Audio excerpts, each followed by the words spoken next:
Codeine cough syrup तस्करी मामले में मुख्यमंत्री योगी आदित्यनाथ किसी को बख्शने के मूड में नहीं है। जिसके इस मामले से तार जुड़ेंगे उस पर एक्शन होगा। मुख्यमंत्री ने आज विपक्ष को आड़े हाथों लेते हुए साफ कर दिया कि अगला नंबर समाजवादी पार्टी के नेताओं का है, क्योंकि आरोपी का कनेक्शन सपा से निकलकर सामने आ रहा है।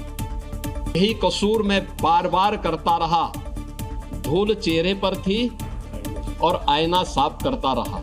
सीएम योगी की ये शायरी सपा के उन नेताओं के लिए है जिनकी फोटो कोडीन सिरप तस्करी के आरोपियों के साथ वायरल है। डिप्टी सीएम ब्रजेश पाठक ने आरोपी आलोक सिंह के साथ अखिलेश की फोटो दिखाई, जिसके बाद साफ हो गया है कि अब अखिलेश यादव की फाइल भी खुलने वाली है। फोटो इनकी है उन माफियाओं के साथ, तो स्वाभाविक रूप से अवैध लेन देन में भी संलिप्तता कहीं न कहीं सामने आएगी। जाँच आने दीजिए। अखिलेश यादव ने इस घोटाले पर सरकार पर हमला बोला था। ये बात निकल कर के आई, कुछ 100 करोड़ का घोटाला है ये, लेकिन बढ़ते बढ़ते ये निकल करके आ रहा है कि हजारों करोड़ का घोटाला है। कोडीन सिरप मामले में योगी सरकार का ताबड़तोड़ एक्शन जारी है। आर्थिक चोट से लेकर आरोपियों पर शिकंजा कसा जा रहा है, लेकिन अब नंबर समाजवादी पार्टी वालों का भी आने वाला है। उत्तर प्रदेश में विधानसभा का शीतकालीन सत्र जारी है। सदन के अंदर तो बहस के कई मुद्दे हैं, लेकिन एक बहस अखिलेश यादव ने अब छेड़ दी है। मुद्दा उठाया है पीडीए के अपमान का। जी हां, बीजेपी ने उत्तर प्रदेश की कमान पंकज चौधरी को सौंपी तो राष्ट्रीय कार्यकारी अध्यक्ष नितिन नवीन को बनाया, और इसी बात को समाजवादी पार्टी ने अब सियासी रंग देना शुरू कर दिया। बीजेपी ने नितिन नवीन को राष्ट्रीय कार्यकारी अध्यक्ष तो पंकज चौधरी को यूपी बीजेपी की कमान दे दी, लेकिन अखिलेश यादव ने इसे सियासी रंग देते हुए पीडीए का अपमान बता दिया।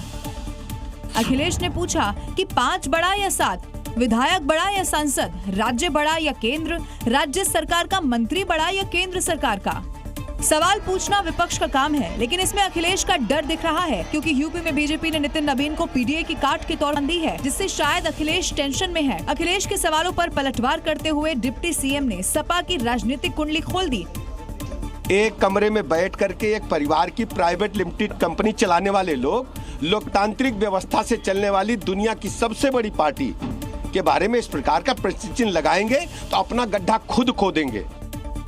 अखिलेश यादव ने अपनी पोस्ट में 5 और 7 नंबर का जिक्र किया है। आखिर वो क्या है तो वो भी आप समझ लीजिए।